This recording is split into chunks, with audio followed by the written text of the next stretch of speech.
Inside the Birds is back. What's going on, everybody? It is Geoff Mosher, Adam Caplan. We're just a few days away now from the Eagles' Week 8 game in Cincinnati against the Cincinnati Bengals. We haven't talked about this, Adam. It is a statistic. Well, it's not really a stat. It's a fact that I came across in my research that week that almost made my eyes fall out of my head. I Do think you know I where I'm know going you. with this? Go ahead. You know where I'm going with this? You don't tell me about the ties. Don't bring that up. Well, the ties factor into this fact. Do you I'm know sorry, but the last year that the Eagles beat the Cincinnati Bengals? I know they're an AFC team, so I'm trying to think. I have no idea. You mean there? I don't even. I honestly, I No, don't. Yeah. just at all. Just beat the Oh, Cincinnati oh, Bengals. oh boy. See, Boomer was with the Cardinals. You and I have talked about that Bobby Hoying Boomer game when Boomer was with the Cardinals. The fact that you're even starting with Boomer and Bobby, which is a good place to start, just shows you how long it's been. I don't know, but no, but see, that was when Boomer was with the Cardinals Right. and went off. It was a awesome game to watch. I don't know. I have no idea. It's been almost 24 years, my friend. 2000 is the last time. The year 2000 Who are is the the last quarterbacks? time the Eagles Do you know? beat. Say it again. You know who the quarterbacks were? For the Eagles and the Bengals? Yeah, Either. of course. I'll tell you right now. Give Don me was it Donovan in 2000? I was gonna say it had to be Donovan. And luckily for Donovan in 2000, that game was not a tie. So we know that I knew that they was would play coming. several years later, and Donovan did not know the rules in that game. But yeah, the last time the Eagles won, they beat the Bengals 16-7. It was on December 24th, 2000. I'll The find it. game was played at the link, so it's been I'm sorry, at the vet. So right, Oh, 2000? Yeah. yeah. What? Give me the date again. Yep, December 24th, 2000 at the vet. All right, I got it. I got it. All right. Can All you right. name the Bengals head coach? This is a good one. I forgot he was their head coach. Bruce Coslet? I don't know. No, Dick LeBeau. Oh, Dick LeBeau. Yeah, he was a great defense coordinator, Hall of Famer. Okay, I got it. I got it. Oh, Oh, you're gonna love this, man. well, I First found of all, it. the Eagles were up 13-0 in this game, and they Okay. lost 16 to Okay. 7. No, They they lost. they won 16-7. I'm sorry, Eagles they won. won 67. Right. Yeah. Peter Warwick caught the Yeah. only Bengals touchdown. Remember how awesome he was at Florida State and how not awesome he was in the NFL? Well, and it's interesting. They drafted his college teammate without looking. I'm pretty certain it was Ron Dugans. Okay. And then Corey Dillon was the back. Scott Mitchell, yep, Scott Mitchell, who I think he ended his career, the lefty, hefty lefty, Yep. Yep. you remember he was great in the silver stretch with the Lions. Mm-hmm. Now, this is what I love. I love this. Chris Warren was Eagles starting back. Chris Warren. 15 rushes for 42 yards, led the Yeah, Eagles in I'm looking rushing at that it. day. Yep. Yeah, yeah. Cecil Martin, the fullback, Yep. who had 2 for 20, and Stanley Pritchett, former Dolphins. I think he was number 36 without looking. Yeah. Crazy on the numbers. And this guy became an actor, Darnell Autry. Yep. Darnell Autry from Northwestern. That's right. Mitch. Yeah, By the Mitch. way, Nay Brown caught a 7-yard pass in that game. How about that? Torrance Small. Towards Yeah. Small. Yep. Who was? Oh, Nate Brown. Okay, that was Ed Brown. That is Nate Brown. Todd Pinkston. Yeah. Is he a running backs coach for Andy? Run receivers? What is Yes, he? he is a running backs coach for the Yeah. Chiefs now. Yep. I caught up And with boy, him at the combine. Me and Andrew DeCecco ran oh into him cool. at the combine. Throw him the comment. Okay. And this guy had a boy for fantasy. Oh, they actually tracked targets back then. Chad Lewis, 9 for 66 on 11 targets. Wow. Wow. Pretty amazing, right? So that's Mm. the last time that the Eagles beat the Cincinnati Bengals. And again, December 24th, what I said, December 24th, 2000, correct? Was the day Yeah. on that. Christmas Eve. Yeah. Yep. Wow. So the next game was a loss, a 38-10 loss in 2005. The next game after that was the infamous first tie where Donovan McNabb, I was at this game, did not know the overtime That rules. was in That was a Cincy, right? 13-13 tie. What's that? Cincy. That was in Cincy. That was in Cincinnati. Yep. I think that Yeah. was my first venture ever to Cincinnati as an Eagles beat writer. Wait, go back. What year? Because '05, I'm looking it up. I don't see anything in '05 for the Eagles. January, because it was the 2004 season. It was played Oh, January but played 2nd, on January. I see. 2005. Okay. I'm very Yeah. curious who the players were. I love looking at this stuff. 38-10. Holy smokes. Yep. Well, that was the Oh, Hujmanzada and Rudy Johnson Bengals, right? And oh my uh, God. Look at these quarterbacks. This is unbelievable. Jeff John Kitna. Blake for the Eagles, though, and Coy Detmer. I Oh, forgot Jeff that's Blake was an right. Coy Eagle. Detmer and Jeff Blake. And the guy I'm supposed to be playing tennis with, and I had to cancel, and with Freddie Mitchell. I got to get in touch with Freddie. He 6 for 76 and a touchdown. You mentioned Reno Mahe. Yep, Is my man that from Penn State, Eric McCoo, with Eric? 9 Is that rushes where for he went? 64 yards. Eric Yeah, McCoo. Wow, I didn't yeah, know that. from Red Bank, New Jersey. John, was it Josh Parry was a fullback, correct? He was. This is unbelievable. Billy McMullen led them in targets with 12. I love going back in time for these games, but Crazy. yeah. Sorry, guys. We just had to look at that. No, yeah, memory lane is great. Right. So yeah, then as I mentioned, there was the 13-13 tie in 2008, and then the 34-13 Bengals win in 2012. That was a rough year for Andy last year, right? And then 2016, a 32-4. So the history is this is either going to be a tie game or the Eagles are going to get pummeled because 32-14 was the score in 2016 for the Bengals win, and that was at Cincinnati again. And then, of course, the last time they played was 2020, and it was a 23-23 tie. Mm, Pretty that's interesting history there with the Bengals. crazy history. Yeah. It just looking at all the players, and I just want to mention this one. This is crazy. This guy was a fan favorite. So the game you talk about in 2016, it was Doug's first year, and it was Paul Turner. Paul Turner led them 6 for 80. Paul Turner. Boy.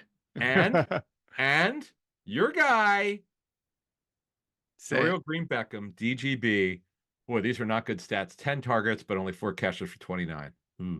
That sounds like a DGB line. Yeah. Yeah. So that's the history there. So hopefully this is what the Eagles are battling, a little bit of a history and demons Not that it against matters, Cincinnati. but Not yeah. that it matters It's none. fun though, fun as hell. But these, I mean, is there anyone left? Okay, Lane was on that team. Yeah. Lane was. Well, did you Who? hear what Joe Burrow said? No. In his he said he's so happy that Fletcher Cox retired because the last time they played that 23-23 tie, I think the Eagles had 8 sacks in that game and Oh, Fletcher jeez. Cox was all over him. So he said, "Please, Fletch, just stay on your couch. Don't get any thoughts of unretiring. I'm glad to not see you." Wow. Well, Yeah. Eight. Holy smart. Yeah, I'm not even gonna look back at what the Bengals offensive line was. Jeez. Wow. Yeah, I don't it's weird. I don't that game doesn't stand out to me for any reason. What year? What year was it? 2020. So this would have been the disastrous like I guess Carson Oh, Wentz's last year, right? terrible. Terrible. Yeah. Yeah, not great. Not a great year for the team. But yeah, Brandon Graham had 2 sacks. Barnett had 2 sacks. Jalen Mills had 1.5 sack. Who was blitzing Jalen Mills? Was that Jim Schwartz? Oh, I crazy. guess. I guess Yeah, so. that was Schwartz's last year, it's interesting. Jalen Mills started for the Jets. They ran out of safety, so he wound up I saw starting that. last week at safety. Yep. Fletcher Cox had 1 sack, 3 quarterback hits. Josh Sweat had a sack and 2 hits. Malik Jackson had 4 quarterback hits. Do you remember Malik Jackson, Adam? Defensive tackle. Yeah, I sure do. It came over from Cleveland, I thought it or was did he actually Cincinnati, but it might have been Cleveland. Yeah. or did he go to Cleveland and his career, He something like went that? to Clear. Yeah. He was first with Denver, Yeah, then Jacksonville, then Philly, then yeah, there it Cleveland. was. Yeah. Jacksonville. Okay, okay. Yeah. He was a good player. He wasn't quite the player that probably they were hoping for that he had been with other teams. But interesting in that game before we move on, the 2020 game, Sweaty started. Josh Sweat did start with Malik Jackson. You were talking about, Yep. boy, Nate Gary, Duke Oh. Riley. Duke Riley, who I think starting for Miami now as an inside backer. Mhm. Maddox is still with the team. Slay's still with the team. Was Slay first year 20 or 19? 20? Oh, I think it was the following year, 20. No, it was that year, 20. Yeah. 2020. Yeah, it Yeah. was 20. Rodney McLeod is with the Browns, and we just mentioned Jalen Mills. Wow. Nate Gary. Ooh. Yep. Pretty amazing. Good. So, all right. So, listen, this game, Adam, I get the sense from a lot of people who have reached out to us or left comments that the view of this game is that it is a litmus test game for the Eagles because there's been a lot of conversation about the Giants and the Browns and how awful they are, and not that the Bengals are a perfect team, but that they're a much bigger step up than the Eagles. I'm sorry, than the Eagles' last 2 opponents, and that if we're really to believe that we'll really kind of find out who the Eagles are and where they're going after this game. I feel like that's a fair assessment. I listen. I'm not saying it's a must-win game. I think they can improve in some areas and lose the game, and you might feel good in the long run, possibly depending on how the game goes. But I do understand the concept of this game is should be more challenging, and it is a good litmus test to see just how much better the Eagles really are since they're a really tough start. Yeah, I think that's accurate. I honestly, that's my thinking is that, okay, we did the Inside the Tape show with Cosell on Thursday, which is awesome, by the way. The match carry delivered class. That's pretty awesome. Loved it. So I would say, based on what Greg was saying, everything we know, you and I know about both teams we'll get into the injuries in a couple minutes here. There's some injury concerns on both teams, obviously. We talked about this the previous show. And then you've got the quarterback struggling for one team hurts. He's always capable of getting together, though. Always, you never know, obviously, at this point, what he's going to do, but he's always capable. Burrow's playing very well after a very slow start. People forget you had the craziness of the chase. Is he or not? Is he or is he not going to play week one? He had the hold in, didn't get the contract. So that was a distraction week one. They quite frankly played like crap the first couple weeks. Now, you could say who have they really beaten, Giants and the Browns, but Burrow is a phenomenal football player, two tremendous receivers. We know they got offensive line issues, but they're a team that can put up points. Ask the Ravens that. That's it. And by the way, the Bengals should have won that game. Right. They really should have. So yeah, this is a fun game. Weather, I checked the weather, should not be a factor. In fact, they pick up McPherson, the kicker. He's not been very good this year. There's not a lot of opportunities, but this should be a good game. Yeah, I would say it's pretty even. We'll break it more in the pregame show when Greg's back with us, but we advance a lot of stuff here in this show. But yeah, I think this is a very even game. And by the way, correct me if I'm wrong, is this the first time all year the Eagles have been an underdog? Um, 2.5 point dog. I'm trying to think. Were they favored going into Tampa Bay? I can't remember. I thought the maybe Bucks were not. like 1.5 point favorites going into Sounds that right. game because the right. Eagles didn't have AJ Brown and they didn't have Devontae Smith. If I'm not Yeah, mistaken. and Lane, yeah, they should. How the hell could they? But yeah, you know what? I think you're right about that. I do remember it changing. Yes, yes. Yeah. But were they a favorite in week one? Who the Packers? Yeah, they were I think it got down to 2.5. It started at like 4.5, 3, but then by the Okay. time game time, it was more like 2.5. Yeah, But they were favorites to win that game. gotcha. Yeah, the Bengals are much more legit as an all around team. I feel like Joe Burrow unfairly kind of got like sucked into the malaise of the Bengals and how they started. They faced the Chiefs in week 2. The Chiefs may have the best defense in the league. He was 23 of 36, 258, 2 touchdowns, no picks, 103.7 passer rating. And then the following week, when they lost to Washington, which people didn't realize Washington was good at that point, he was 29 for 38, Yep. 324, 3 touchdowns, no picks, 127.5 passer rating. So really, his only rough game was the first game against the Patriots, where you're right, he was terrible that week. But ever since then, 1, 2, 3, 4, it's On 5 fire. out of 6 last 6 games. He's over 108 in passer rating. So he himself will be the biggest test for the Eagles since I guess facing Jordan Love in the opener. And Jordan It's did great. not play very well in the opener. He didn't, but that was the craziness of the chase. Will he play? Would he not play? They didn't know. They were leaving up to him, and he went in there and played. By the way, they're bad at home. They're 0-3. It's kind of weird. Maybe it's So because they don't like their owner. yeah, like yeah, it's interesting team. That Raven game was incredible. I mean, really was one of the best games of the year where they lost in overtime. I'm sure they Yeah, would tell you probably should have won that game, but they're getting healthier. This is a team that's always capable, but the biggest disappointment was their defense. Not that they was ever great, but it was above average to good under Lou Anarumo, their defense coordinator. They're just not, for whatever reason, they're not playing at the same level as they have in years past. agreed. So this should be an interesting game. I feel like the Eagles and Bengals are sort of similar in that they've got a lot of star power, especially at wide receiver, quarterback. They do have both, Trey Hendrickson's a star pass rusher, but yet they've been disappointing and inconsistent for the first almost half of the year here. And one of these two teams after this game is going to feel like it's really starting to get better and in the right direction. And the other one's going to be like, why do we keep taking one step forward, two steps back? That's how this game, I see, by the end of it, will probably feel one of those teams. Let's talk about the Eagles the week that was. They had a few minor transactions with the 53 and the practice squad. They signed the cornerback. They worked out Tariq Castrofields first, correct? And then they wound up signing last him. week. Yeah, Yeah, and this yeah, is the we've guy got from San Francisco. yeah, he was drafted by he went to your school, Penn State, I believe. We are. Yep. Yep, and they worked him out last week and signed him this week. Yeah, another Niner. Hey, if you can't beat him, join him, right? So they Yeah. they signed ex Niner. Now the next move, and we'll explain this a little bit, is Jack Driscoll, who's this is a Stoutland guy. This is the guy that's Stoutland's always been big on versatility. Really a guard right tackle, play left tackle if needed. But he didn't work out for Jack with Miami. He had high hopes that he could compete for a starting job. Never worked out. So the Eagles signed him immediately. As soon as Miami got rid of him, he was on the street. They brought him in, signed him to the practice squad. He had one elevation left, but they skipped it. They signed him to the 53, which is interesting, Mhm. because this guy that, again, that Stout's always liked. So we'll see kind of role he could have. In fact, you could think of him this way: he could probably play backup tight end if you need him to be a wide tight end. I'm sure he could do that. Mhm. Some teams do that with their backup linemen. Then we talked about this on the last show, that Paris Campbell could very well come back to the practice squad, because remember, he's a vested veteran.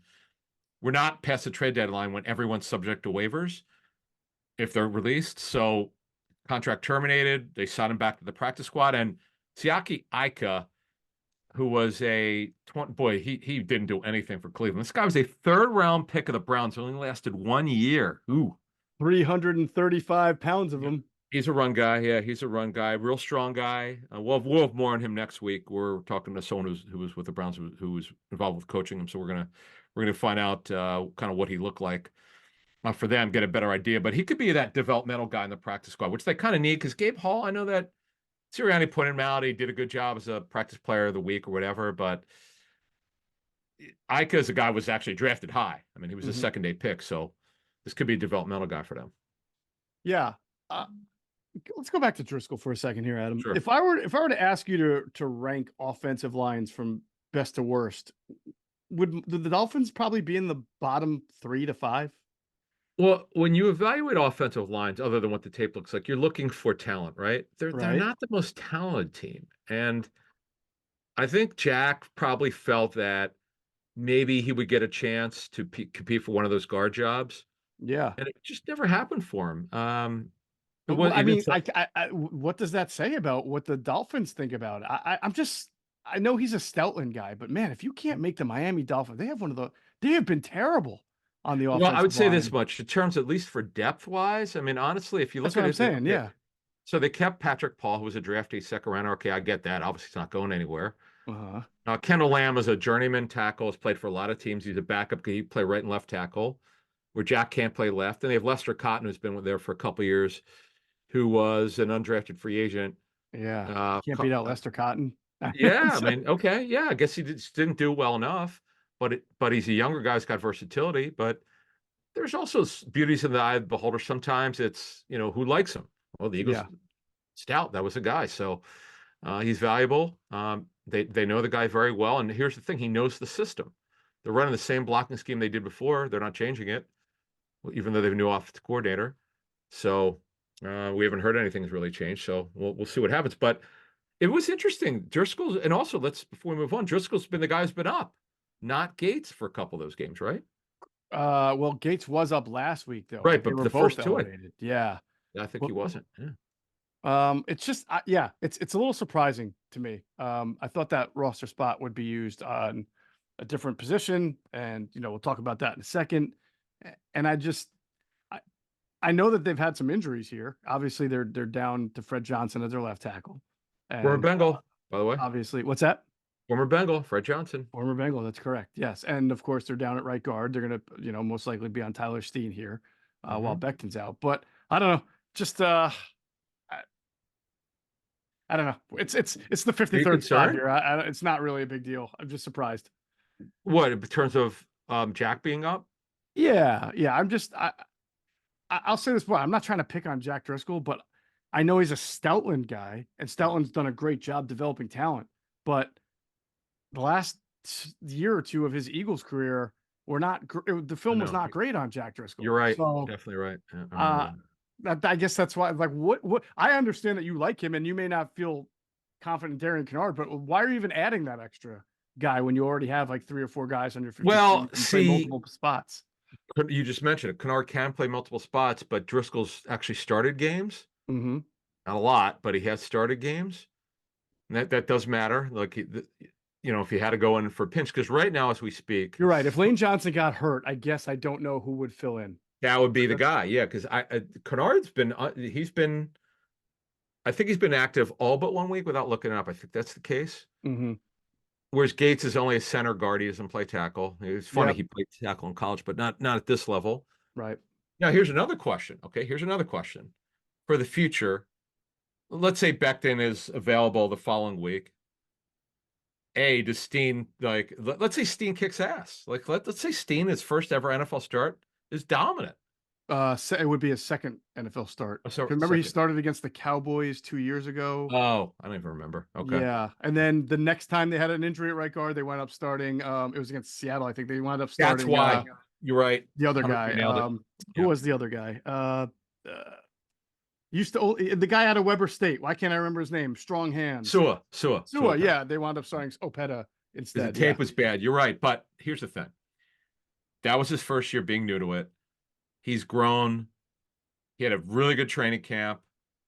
Becton was better though. And now the tape against New Orleans was terrific. And Greg said this tape was even better.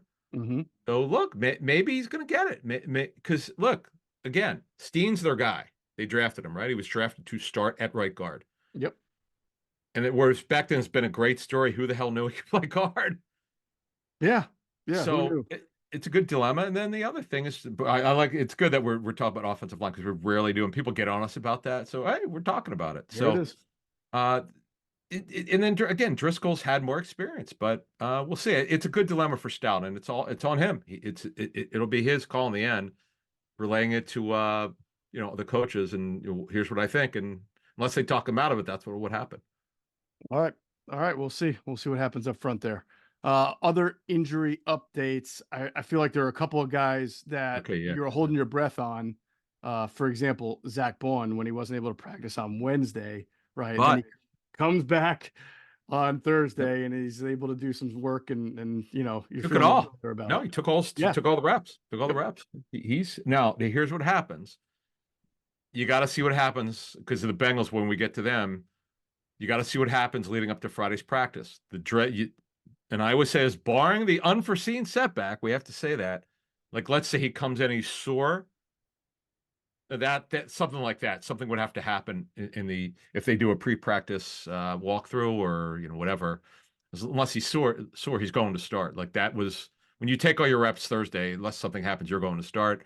Yep. Becton didn't work Thursday. He's doing pretty well from what we understand, but again, he's got to go through the protocol. He hasn't even moved through the protocol very much. Yeah. Yeah. So, Yeah. a couple good notes though. Removed this week or not, who are on the injury report. Not yesterday, dummy. Last week, Milt Williams is off. Remember, Jalen Carter surprisingly was added last week. Oh yes. That had everybody on pins and needles. Yep, exactly. He's off. Burks is off. He had the groin injury. Jalix Hunt was on the injury report for the first time in his career last week. He's off of it.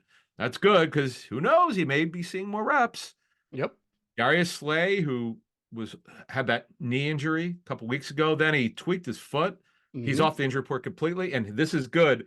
C.D. Brown did not have a setback. This is important to note. He is now off the injury report officially, so that is good. That is great news. I think the Slay news is even better. The fact that he's completely off the report. Yeah. The way he's been banged up a little bit. So good news there.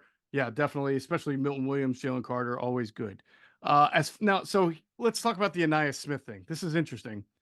So his 21-day practice window technically will end on Monday after. So they have one more game that they can play without having to activate him. That'll be against the Bengals here. I thought that open spot on the 53 was going to go to him and that he would play in this game if ready. And what made me think that originally was sort of hearing Vic Fangio say about how he doesn't love the idea of Cooper DeJean being both the punt returner and the full-time nickel. He's out there taking hits. You don't want to get this guy hurt. on a punt return and then lose him as your starting nickel. So I thought, all right, well, maybe we'll see Anaya Smith activated and taking punt returns. But and I'm not saying it can't happen between now and then. Maybe there's another corresponding move. But if they do want to put Anaya Smith on the 53 and activate him for this weekend's game against the Bengals, they will have to make a corresponding move. But if not, it doesn't mean he's done. They have until Monday to make that decision on him. Yeah, the deadline is Monday at 4 p.m. Eastern. So, and then by the way, they can on Saturday. They can the deadline for this week's game is Saturday at 4 p.m. Eastern. Mm-hmm. So, and by the way, the Eagles typically do this like other teams when they travel. Sometimes they don't make the announcement until after 4 o'clock. This is what happened the last time that they traveled. They announced it one of the transactions later. So we'll see what happens. But right now on the 53, it's Dotson, Brown, Smith, and Johnny Wilson, the blocking receiver. That's the four receivers. Yes. By the way, he's a blocking receiver, but for people who were reaching out saying he was the number 3 tight end that we were missing out on, the fact that no, no blocking from a slot or a outside perimeter It's different. position is not the same as lining up with your hand in the dirt in line, running across the line of scrimmage, putting a wham block on a 260-pound defense. That's what tight ends do. That's what Dallas Goedert does. That's what Jack Stoll does. That's what Grant Calcaterra, bless his heart, at least tries to do. Asking Johnny Wilson to do that is a completely different art of blocking. So no, he is not the 4th tight end who could be like the 3rd Y or 2nd Y with Dallas Goedert out. It doesn't work that way.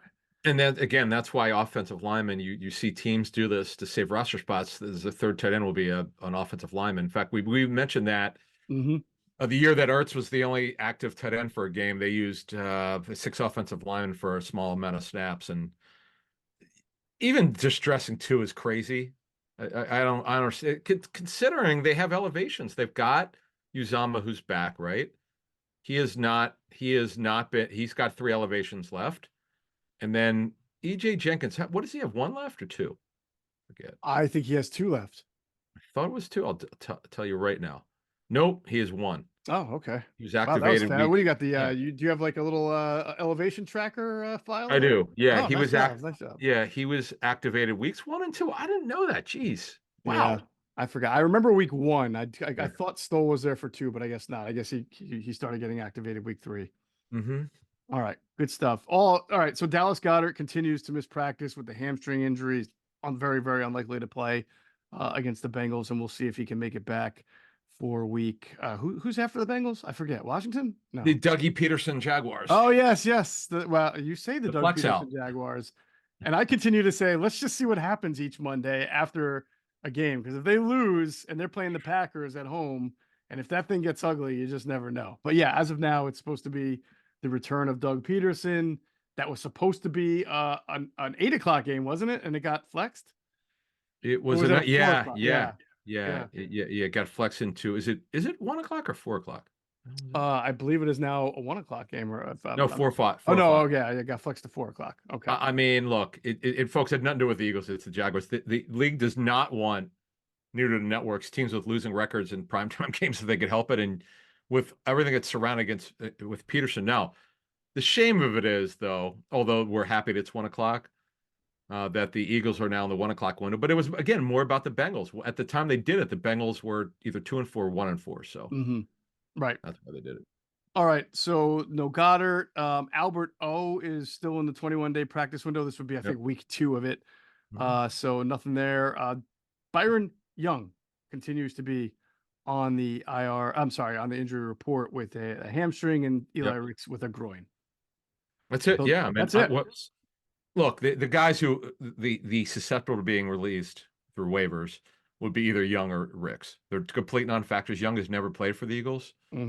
He's got a hamstring, and he would be waiver injured if they did it. And Eli Ricks, same thing. So that's where it is. Yeah, that's the Eagles injury report. The Bengals are fascinating, man. All of a sudden, it's gotten better. All right, Adam, before we go on, I've always wanted to ask you this. What do you personally think is more exciting, going to a concert or going to a live sporting event, like an NBA game, NHL game, football game, whatever?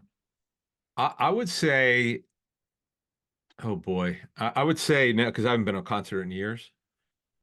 But since you're putting me on the spot, I would say going to a game. I mean, honestly, hockey playoffs are great. Sixers are great to watch. Obviously, Eagles are exciting, or any. What about you? I don't know. It's not a trick question, but I was thinking, as you know, we always tell everybody about the Game Time app. We could sit here and talk about the excitement of going to a Sixers or a Flyers game, but to be honest with you, I don't want to lie to people. It's not looking good for the Sixers right now.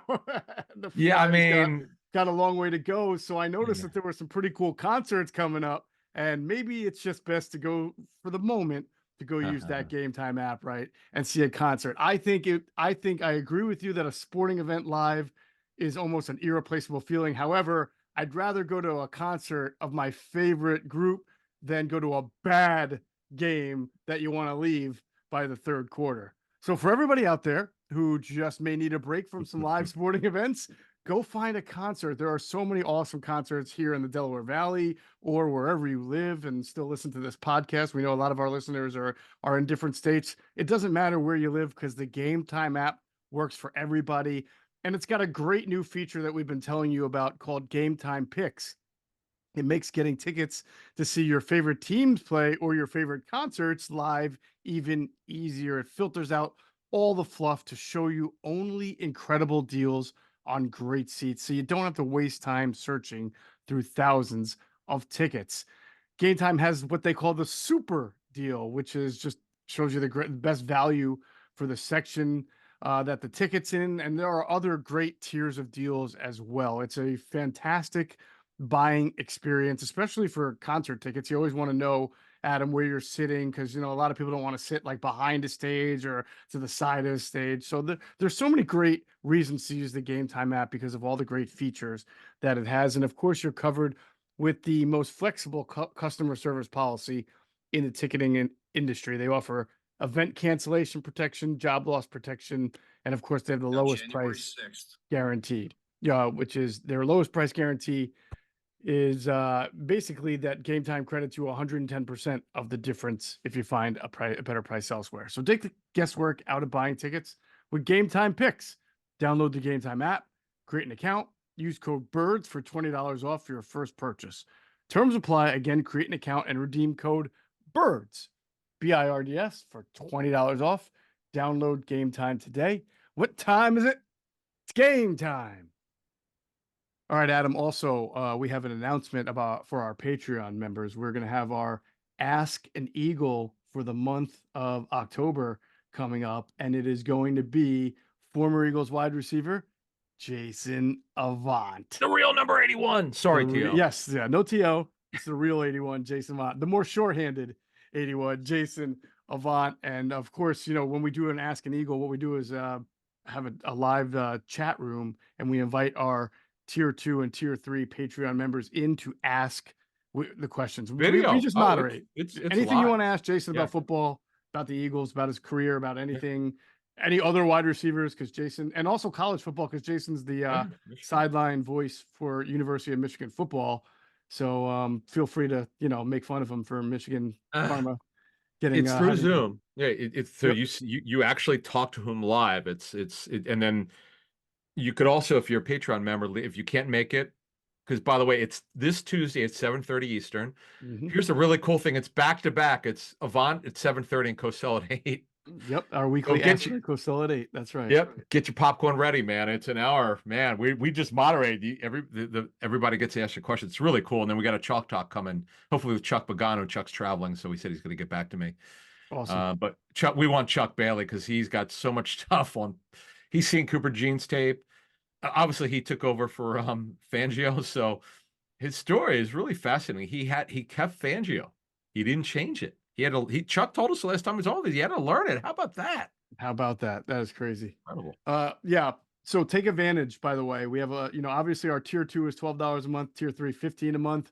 And they each come with different perks, but you can always take advantage of becoming a year-long member and getting a 15% discount on the overall price. Highly recommend that for those who really want to get in and love the ITB extra bonus content. So that's patreon.com/inside the birds. All right, moving on to the Bengals. Man, I know when we talked Monday, we were talking about Cody Ford, left tackle. He's really a right guard. And things starting to look better for the Bengals offensive line, Adam. Yeah, so this odd calf knee injury for Orlando Brown, their left tackle. So he kind of surprised them that they weren't sure when he'd be able to work. They thought he was going to be able to work at some point this week. They didn't know he'd start work on Wednesday, very light. Thursday, he took more reps. So this is another one they got to see leading up to Friday's practice how he feels. Mm-hmm. So he's trending well. As you mentioned, if he doesn't play, they're going to go with Cody Ford. You heard us tell you Wednesday morning on our Wednesday morning show that he's not a left tackle. He's not built to play left tackle. He's built like a guard. Cosell and Greg did our show. Greg's like, he is not a left tackle. He's built like a guard. So this is a huge advantage if Cody Ford's got to play left tackle for the Eagles. But if it's Orlando Brown, the guy's a long-term starter for them and with the Chiefs, so they'd be in better hands there. Then the other injuries. Now the Geno Stone thing, he boy, it looked bad when he got hurt. He's one of the starting safeties, came up from Baltimore. Mm-hmm. We're told he was not on the Eagles list, though. They never made him an offer. They were not in on him. They were heavy on McKinney and Darnell Savage. Savage in free agency, by the way. But they went a different direction, obviously. And Geno Stone is now with the Bengals. He has a shin injury. It did look bad, but he told reporters he'd be good to go. Didn't do anything Wednesday, got work Thursday. Things are trending up for him, so things are better. And then Chris Jenkins Jr., remember his dad, Chris, who played for the Panthers, went to University of Michigan. What is with the Bengals with the Michigan? Or did he go to Michigan? He did go to Michigan, right? Yeah, I think he did. And yeah. Or that, or what if the Bengals with sons of former NFL players, because Orlando Brown is the son of Orlando Brown. Yep, that's right. That's right. Yeah. That's right. Chris Jenkins, who was actually it started a game this year. They've had all sorts of injury issues with their starting tackles, Rankins and BJ Hill, but both are back. So Jenkins is the third tackle. He should be able to play with his thumb injury. Mm-hmm. We should mention Trent Brown, their starting right tackle, is done until next summer if he comes back at all. He had a bad injury. He had a patellar tendon injury, which is worse than an ACL. Marius Mims, who they didn't think would be starting the season, is starting, and he's getting better. But they have no depth at all. I cannot believe they didn't sign a veteran. They've run out of players, so they cannot suffer another injury. In fact, some of the Bengal beat reporters were taking shots at him, like they signed some like undrafted guy instead of signing a veteran. They just don't understand what the Bengals are doing. Then also defensively, Dax Hill, another Michigan player, out for the season with an ACL. DJ Turner, his former teammate at Michigan, is filling in, and Josh Newton, who's more of a nickel. He's built like a nickel. He's the last man standing at corner if Turner gets hurt. He did not go to Michigan, Josh Newton. No, went to TCU. Him I know about. I heard from some DB coaches. Yes, he is from TCU. All right. Now Geno Stone went to Iowa, so maybe they got a big thing for Big Ten players. Okay. Yeah. Oh, I know why, because his agent is Mr. Yeah, that's funny. His agent, Mr. Iowa. Okay. Well, no, Jack Becta. Jack. Oh, yeah, of course. Who represented Jermaine Mayberry, and Jermaine and Jack came up with the Eagles iMobile, whatever it was called. Oh, I forgot. Yeah, that was great. Yep. And Jack, here's a great trivia question. I think he played for 1 year at Texas A&I with Darrell Green. Good trivia right there. How about that? How about me pulling that out, huh? That was great. All right, we got a couple of loose ends to tie up. First, we're going to pause to hear a word from our great friends at Sky Motor Cars. Sky Motor Cars in Westchester is a different sort of dealership. All it takes is one look at their Highline pre-owned vehicles that people all over the country want and need. Owner Brett Schulter makes sure you don't spend a dime of your money before you purchase the car. Sky Motor Cars allows you to make all the decisions regarding your next vehicle. At Sky Motor Cars, you never have to spend more than necessary. Visit SkyMotorCars.com today or call 610-918-7225. And if you hop into Sky Motor Cars out there in Westchester, PA, make sure you tell them Adam and Jeff sent you. You will get a great deal, and you will get the best customer service the industry can offer. Phenomenal. I wouldn't lie about this, folks. I'm telling you, it's fantastic. Give them a shot. Give them a call. Brett Schulter and their crew do an unbelievable job. Visit them at SkyMotorCars.com. All right, Adam, as we finish this off here, and we'll get really into the weeds with Greg Cosell. And on Sunday morning, we'll have our Inside the Birds pregame show where we get into the X's and O's. What's the biggest right now? If I were to ask you, what are you really watching for in this game? Obviously, you want the Eagles need to win to keep their momentum going. But Where's the matchup that you're wondering about? Great question. Okay. Trey Hendrickson, the right defensive end for Yeah, I've the been thinking about that a lot too. Bengals against Uncle Fred. Another teacher's pet. Another teacher's pet of Stouts. I love it. There was Andrew wrote about it, or Andrew DeCecco wrote about it. Such a great story Yep. of how down he was on himself. Fred was there for a little bit, and then he got him and Stout have this great relationship. Stout built him up, and Fred's great energy, and it's a really cool story. Kind of a journeyman, not kind of. He is a journeyman, but he's found a home in Philly. Another great discovery by Howie and Stout. Good Yeah, well, you job. know how he had to get himself a gator on the Yeah, team, it's right. He so- went to Florida. Right. But anyway, so that's huge. Trey Hendrickson is a man. Well, he is really good. He's very good. He's Yeah. very good. Yeah, he is. So that to me is a key matchup of this game. We'll be talking about. And then the other thing is, because Burrow is so aggressive, he does take sacks because yes, he's got a quick delivery, but sometimes because he played, I wouldn't call it hero ball, but he wants to make the play. He's so bleeping aggressive. Mhm. He'll take contact. He scrambles. He's a pretty good athlete. He's got good size, but can this pass rush, which has 14 sacks over the last 2 weeks and a ton of pressures, and Bengals don't have a very good offensive line. We'll talk more about this with Greg on the game preview, our next show, but Mhm. they don't have a very good offensive line. So can the heat that they're bringing, can these guys get together? Can Nolan Smith, he's starting to progress. Can he bring it? Can Bryce Huff, who's played a little better? Could Jalen Carter, who was great last week, can he bring it? N'Kobe Dean with the blitzing. What's Vic going to do? He's used DeJean. He's used N'Kobe. Who's the next Vaughn? He's used Yeah, Vaughn, could be right? anyone. Exactly. Vaughn. I was going to get. Yep. Who's next? Who's left in this holster? Who's he got? Hunt. Yeah. Alex? I don't know. Interestingly, Burrow has faced some pretty good defenses. We talked about this. He has taken some sacks, but he never lets it get overboard. They faced the Chiefs 3 times. He was sacked. I'm looking at good defenses. The Giants got him 4 times, and the Browns got him 3 times. The Giants, with their 4, that's the most he's been sacked this year. So the Eagles, who have had 13 sacks in 2 games, you're averaging around 6.5 a game. I think it's a little unrealistic to expect another 6 to 8 sack effort against Joe Burrow, even though they got him 8 times a couple of years ago, or whatever that crazy game was, 23-23 tie. Might be a little bit unrealistic to expect that. So I also think, while I agree with you, the game will be within the trenches here. The Eagles are going to have to continue to have their cover. Like, they're going to give up some plays. Like, we know this. You don't just play Jamar Chase and T. Higgins and not give up some plays. I think the big thing I'm wondering about is, will Vic Fangio, who succeeded against the Giants by playing a lot of too high coverages, will he be able to play too high? He wants to play too high, too deep to keep those plays in front of him. But if you get carved up across the middle, if you're loose in the run game, in run defense, and this will be very interesting because the Bengals running back Chase Brown is the twin brother of Sidney Brown, the Eagles. Oh, yeah. Forgot about that.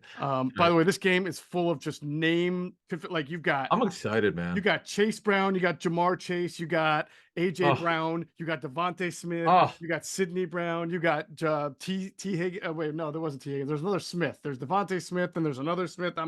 There's just a lot of Smith Browns and Chases. But I really wonder if Vic is going to be able to do what he wants, or if he's going to be forced to have to do some things that make him uncomfortable. Yeah, I mean, I see. Here's the thing, right? And this is the one I hate to bring this up, but look, Deshaun Watson's awful. Okay, he got okay. They got 5 sacks, not 6, 2 weeks ago. Daniel Jones was in the history of our show. I'd have to go back a bad quarterback play. This is in our top 5 of worst quarterback play we've seen. Daniel Jones last week is horrendous. It was bad, really bad. Okay. Yeah. You look at you look at everything that happened in that game. He was so bad. He was historically bad. Again, the history of our show. I mean, he really could not get off that first read. It's like he didn't know what to do when the read wasn't there. Yeah, he was embarrassing. He was all the improvement that he made, it'd throw that out the window. Yeah. But moving this along here, I love these matchups. This is great. Burrow's aggressive. If Jalen gets himself together, he's always capable. You mentioned them even without Goddard. Calcaterra can run. I like the way they've used Calcaterra. On the Inside the Tape show, when we showed that look, Calcaterra's got you got that. Was it on mesh? Was it on was a mesh? mesh when concept Calcaterra- with Calcaterra and Brown Yeah. crossing I over mean, the come on, middle. Jalen, make the leap and throw. Okay. Yeah. Well, he made it. It's just he made it 5 seconds Too later. late. Right. Yeah. You know that exactly. The timing is there. This is not college football. You're not going to get away with that stuff. Right. Stuff is schemed open. I got on Kellen Moore early in the season. I thought it was legitimate. Trust me, the last 4 games, it's not Kellen Moore. We have it in pretty good authority, and Kellen Moore, it's on the quarterback. The scheme looks really good. You see, the thing is, if you're not watching tape, you don't know. Can't tell off TV. You can't tell bleep off TV. Right. And between Greg, Q&A, everyone you and I've talked to, it's on the quarterback. The scheme is good. We could debate whether they're scaling it back or not, but the bottom damn line is guys are getting open. He ain't delivering. Jalen's got to deliver because you're gonna. By the way, you're gonna have to. Yep. I mean, I you mentioned it. Burrow's on a bleep and roll right now. Disrupt his damn timing. I can't wait to see what Vic has. See, I love it. Zach Taylor's a pretty good play caller, right? You just mentioned these receivers. We're going to mention Ishovis, the kid from Princeton, the tall receiver. Yeah, Andre Ishovis. Yeah, I like him. He's a good player. He had a great training camp. He not only make the team, he won their 3 job over Trent Irwin. Trent Irwin used to be their 3 for a couple of years. He's inactive now. Yeah. Healthy. Yeah. They also drafted a kid in, I think, the 4th round that they thought might Javon. Brisker. Not Brisker. No. Jermaine Burton, you mean? Jermaine Burton. Yes. I'm sorry. Jermaine Burton, who was a pretty good college player, and they thought he would give a chance, but Yoshi, as they call Andre Yoshifis, Yoshi beat him out, and he looks like he's one of those sneaky guys. He's going to catch maybe 3 or 4 passes a game, but in the red zone, they look for him in the red zone. Tall man, and he can make a contested catch. He's got tall physical body, so yeah, he's basically taking over their Tyler Boyd role. Here's the thing: the Giants are not big. They're below average size. They can run, but they're below average size group. When you look at Chase, Jamar Chase's size, he's not like 6'3", 6'4", but he's just strong as hell. T. Higgins has got good length. You mentioned Ishovis, or however you say it. Now, your boy Gesicki from Penn State, Mr. Finesse, he's an athlete, but he's just not physical at all. But he's a guy who could run. Yep. Get off to a good start this season. So to move this along here, this is to me the matchup of the season so far. Yep. I mean, I can't. I'm sorry. Hang on. Asterisk. The Green Bay game was awesome. That was good. Yeah. But Love played poorly. Love has been really good since then. But I can't wait for this game. And Bengals are favored. This is fascinating. I get it. Look, they're playing better. This is Jalen's not. But again, I'm not waving pom poms. We don't do this on the show. I have a feeling Hurts is going to rise up here. I really do. Yeah. Yeah, that would be good to see. I sort of agree with you. I have a feeling this is going to be a higher scoring game than the Eagles have been playing lately. So we'll see. We'll have it all covered from A to Z, from soup to nuts, whatever phrase you want to use. We'll have it all covered on Sunday morning's pregame show. Myself, Adam, and Greg Cosell. That's going to do it for this episode of Inside the Birds. It is the leading podcast in Eagles intel. And as always, we thank you for flying with us inside the birds. Be sure to check out our friends at PHLSportsNation.com. They're enhancing the fans' experience with their coverage of all Philadelphia sports teams. For the fan, by the fan is their motto. So make sure you check them out at PHLSportsNation.com and on Twitter at PHLSportsNation.